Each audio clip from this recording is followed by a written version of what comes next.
циклді кітапшаларды таңдау арқылы біз 3 топқа бөлінеміз. Қанекей барлығымыз келіп кітапшаларды таңдаймыз. Барлығымыз келеміз, циклді кітапшаларды таңдаймыз.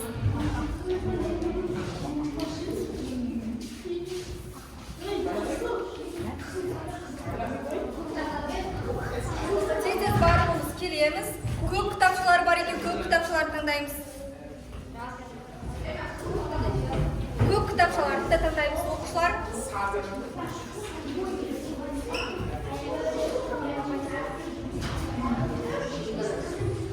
Барлығымыз енді таңдаған кітапшаларымыз, цифрлы кітапшаларымыз бойынша орындарымызға отырайық, топ бойынша. Қызыл кітапшалар. Екінші топқа келсін. Қызыл кітапшаны алғанда бірінші топқа келсін.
Осы өлең шумақтарын барымыз бірден оқиды. Тәуелсіздік тағдыр ол тәңірдің, тәуелсіздік маңдай тағылбағын, тәуелсіздік сыбағасы халқымның, тәуелсіздік таймайды тағым, тәуелсіздік бағам берген аманат, тәуелсіздік келешектің кепілі, тәуелсіздік әр сәбеттің өмде, тәуелсіздік әр қазақтың жанында. Ал енді оқушылар барлығымыз өздеріңізге қошалақта орнымызға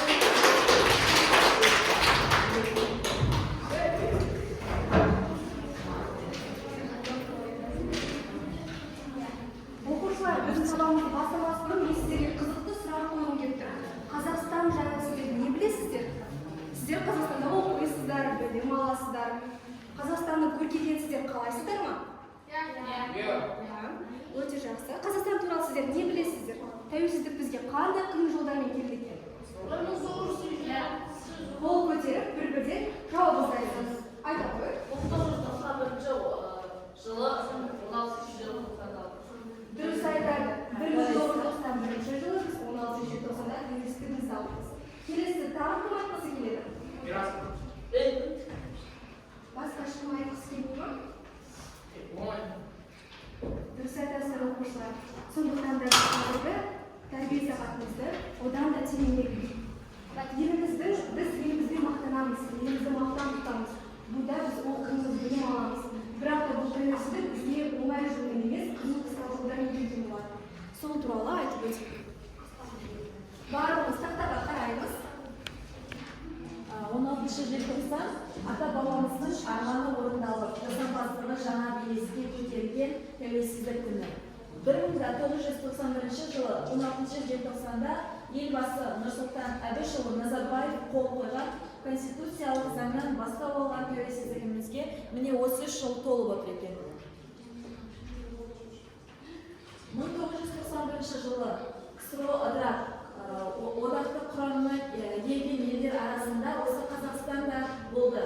1991 жылы 16 желтоқсан Қазақстанның жоғарғы тәуелсіздік кеңес одағында мемлекеттің егемендігі туралы заңды қабылдады.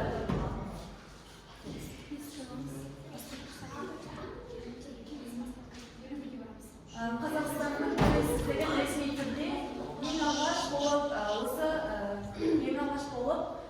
Америка Құрама Штаттарын мойындаған,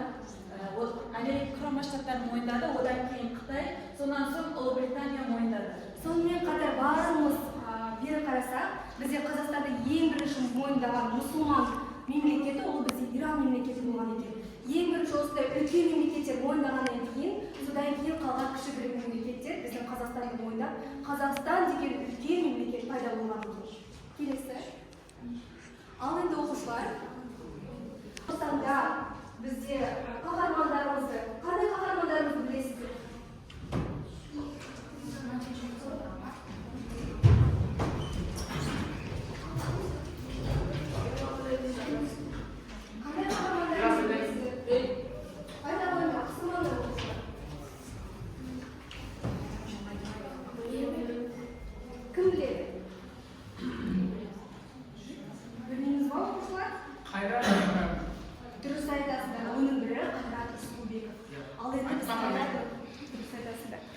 енді барлығымыз Қайрат Рысқұлбековпен таныса кетейік. Қайрат Рысқұлбеков ол 1986 жылғы желтоқсан көтерілісінің қаһармандарының бірі екен. 16-18 желтоқсанда болған қазақ жастарында отаршыл және әміршіл жүйеге қарсы көтеріліске белсене қатысқан, және де 1987 жылғы қаңтардың ішкі істер органының қызметкерлерінде Алматыда бір төбелеске қатысып, содан кейін түрмеге түскен. Және де ол кісі ату жазасына кесіліп, бірақ та 20 күннен кейін ол кісіге түрмеге уақыт берілді. Келесі. Осы Қазақ КСР жоғарғы сотының қылмыстық істер жөніндегі комиссиясы, яғни оны 1987 жылы 16 маусымда ең ауыр жаза, яғни ату жазасына бұйырады. Бірақ өкінішке орай оны ату жазасы амалсыздан 20 жылға бас бостандығынан айырылуға ауыстырылады. Бірақ алайда шу Қарағанды темір жолдар бекетінің арқылы Рысқұлбеков белгісіз себептермен Семей түрмесіне көшіріліп, оны аяус белгісіз жолдармен оның өміріне қастандық жасайды. Және желтоқсан көтерілісінің бас құрбаны болған Рысқұлбеков елімізге егемендігі алғаннан кейін, яғни 1992 жылы 21 ақпандағы шешіммен оны ақталып алған. Одан кейін осы халық қаһарманы атағын алған. Тараз қаласында Рысқұлбеков есімді парк ашылады, және де оған осындай кереметтей ескерткіш қойылады. Яғни біз кім туралы білдік? Қайрат Рысқұлбеков кім екен оқушылар? Қаһарманның туралы білу үшін сіздердің әрбір кітапшаларыңызда сіздерге деген тапсырмалар берілген. Әрбір топтан бір оқушы тұрып, өздерінің тапсырмаларын берсін. Сіздерге қандай тапсырма берілді? Тақпақ. Бір оқушы тұрып жарасың.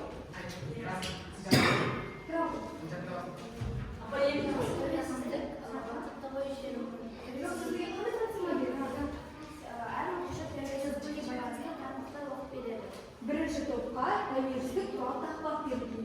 Өте жақсы. Отыра қой. Ал екінші топ тапсырмасы.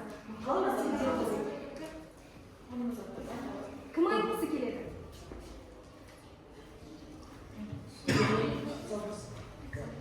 Сіз тұрыңыз. Айтыңыз, қандай тапсырмалар оқырсыз? Сіздерге сұрақ жазып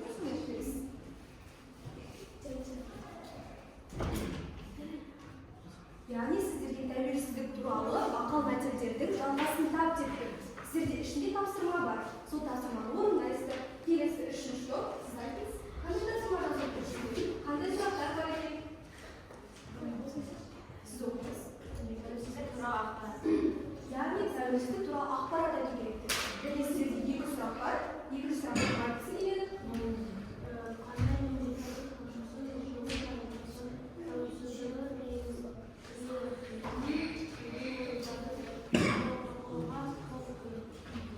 Яғни сіздерге тәуелсіздікті қашан алды және ең бірінші тәуелсіздікке қол қойған мемлекет әдісіне көре.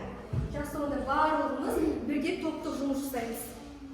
Сіздерге 15 минут беріледі, сол 15 минуттың арасында осы тапсырмаларға жауап беріп үлгерулеріңіз керек. Жақсы ма?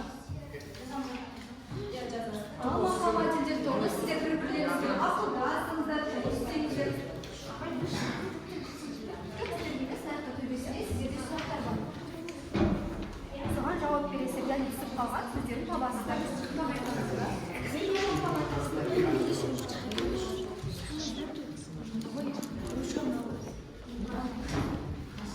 Барыңыз бірге, бір-бірімізге қарап, жұмыс жасасақ болады. Келіңдер, артқа қарай қойыңдар. Бірге ақылдасып, жауабын табыңдар.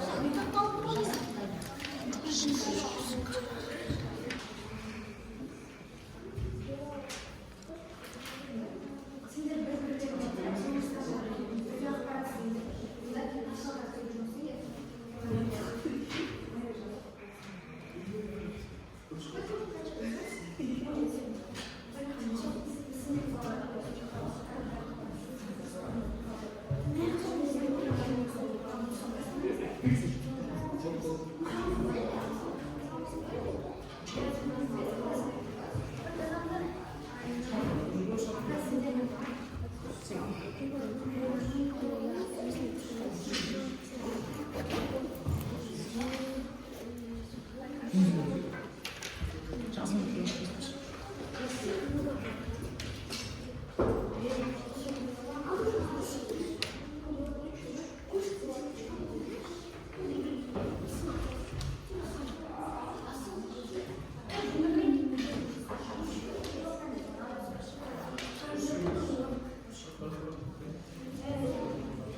Birinchi topdan dayı ekan, tomosha kanetini aytamiz.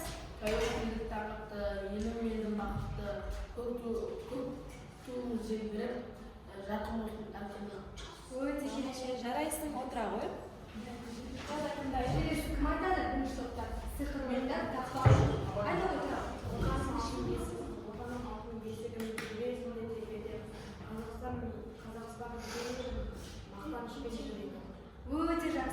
Kelesi.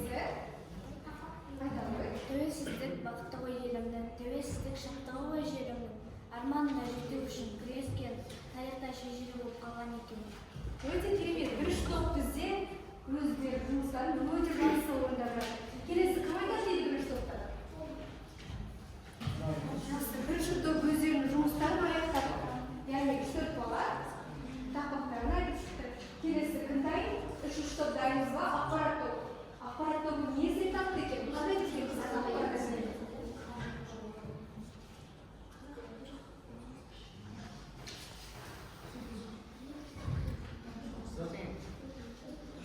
Екінші топ сіздер.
айта ғой, тұрып айта ғой. Қандай сөздер түспаптыр?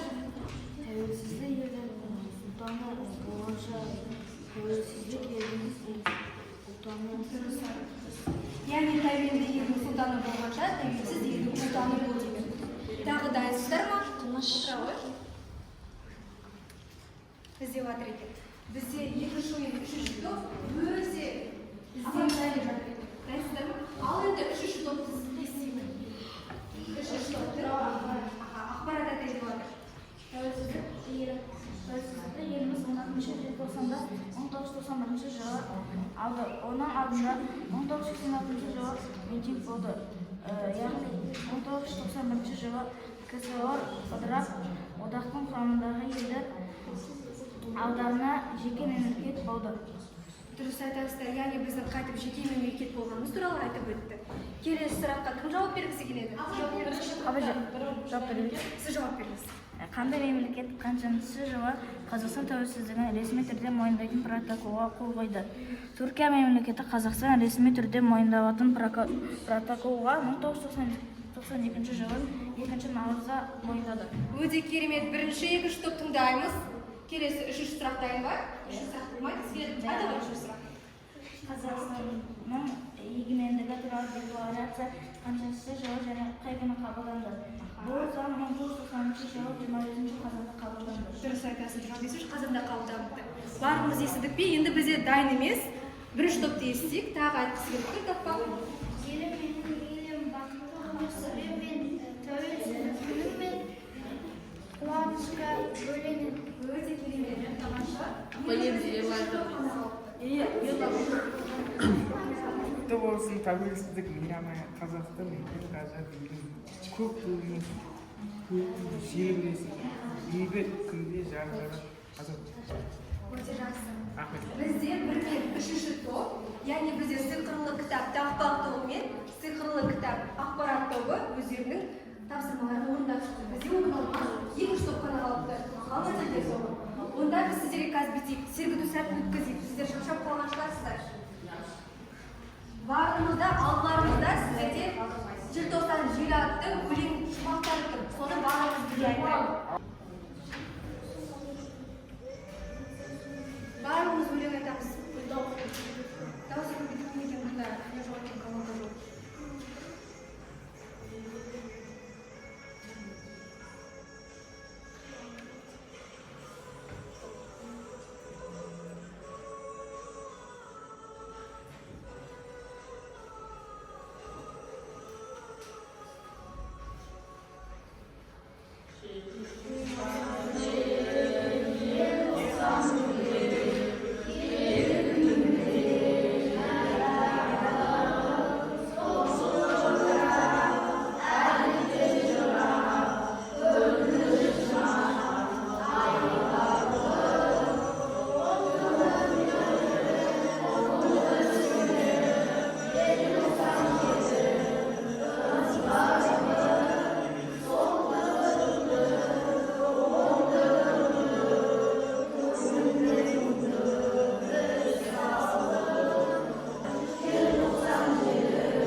жасап бітсін, одан кейін барлығымыз туындама.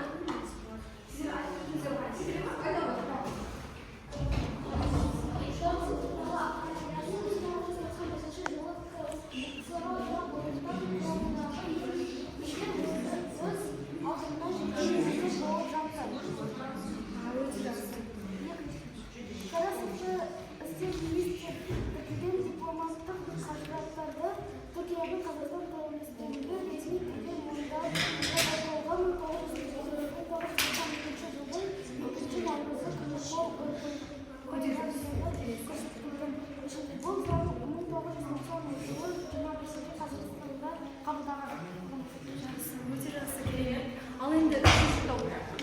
дайынбыз ба? Жұрттың өздерінің сұрақтарына түгелдей жауап береді. Әрине болады. Тез.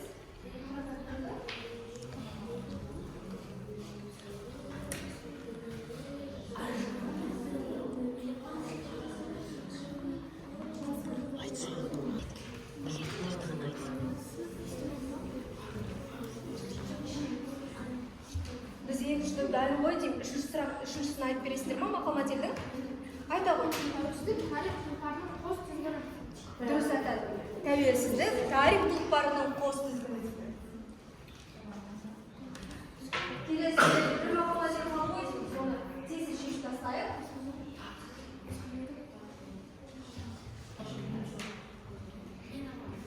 Ал сықырлы топ мақал-мәтелдер бітіп қалдыңыздар ма? Айта қойыңыз, сіз тыңдап тұрмыз.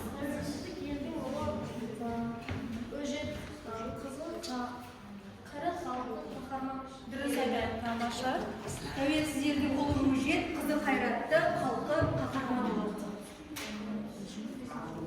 Жақсы, ал төртіншісі кім тапты? Егеменді ел көрікті, қандай? Жақсы, айта қойыңыз, сіз тұра қойыңыз. Егемендік ел көрікті. Беделі бел көрікті. Өте жақсы. Барлықтары өздерінің тапсырмаларын орындады. Ал енді сіздердің білген білімдеріңізді тексеру үшін сізге сабақ қалай өтті? Өте қызықты өтті ма? Енді менің алдымда 3 сықырлы қоржын бар. Бірінші қоржын ол қызыл қоржын, яғни бұл сабақта өте жақсы түсінді, мен үшін қызықты болды деген. Ал екінші қоржын бізге көп түсті бізде сабақты жақсы түсіндім деген. Және үшінші қоржын бізде сары түсті сізге сіздер маған көбірек түсінбеді, яғни маған көп іздену керек деген, иә? әркім өзінің тобының түсіне қарай, яғни бізде тақпақ тобы қызыл түсті, мақал-мәтелдер тобы сары түсті, ал бізде ақпарат тобы көк түсті. Сіздердің алдыларыңызда асықтар тұр, сол асықтарды қандай сіздер сабақты қалай түсіндіңіздер, сол қоржынға салыңыздар. Келіңіздер оқушылар. Сіздердің сабақты қалай түсінгендеріңізді.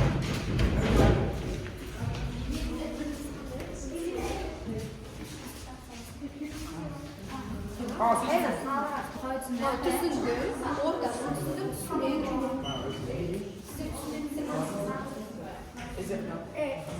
Түсіндім, орташа түсіндім, түсінбедім. Керемет, тамаша. Бізде біразы өте жақсы түсінген екен, иә, сабақты? Ал енді отырыңыздар барлықтары, қарасаңыздар барлықтары өте керемет түсті. Яғни біздің қызыл қоржынымызда азықтардың түстері көп екен. Ал бізде түсінбеген 3 оқушы бар екен. Және де орташа түсінген бізде бірнеше оқушы бар екен. Онда біз сабағымызды қорытындыламас бұрын мен сіздерге сұрақтар қояйын. Сіздердің білген білімдеріңізді тексерейік. Сонымен оқушылар, біздер Қазақстанның тәуелсіздігі қашан алынды?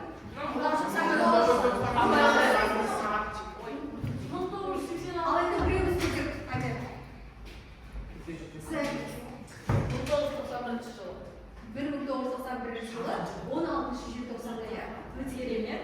Келесі сұрақ. Қазақстанның тәуелсіздігін мойындаған алғашқы мұсылман елі қандай екен? Иран айтса баба. Аха, Иран. Түркия. Өте тамаша, керемет, жарайсыздар. Енді біздің Қазақстанның осы 16 желтоқсанда қандай қаһарманын білдік? Кіммен таныстық біз бүгін? Барлықтары дұрыс айтасыздар. Қайрат Рысқұлбековпен таныспыз. Өте жақсы. Осымен оқушылар, сіздер өте жақсы түсінгендеріңізді біз көрдік, білімдеріңізді тексердік. Осымен сабақ аяқталды. Қатысқандарыңызға рахмет.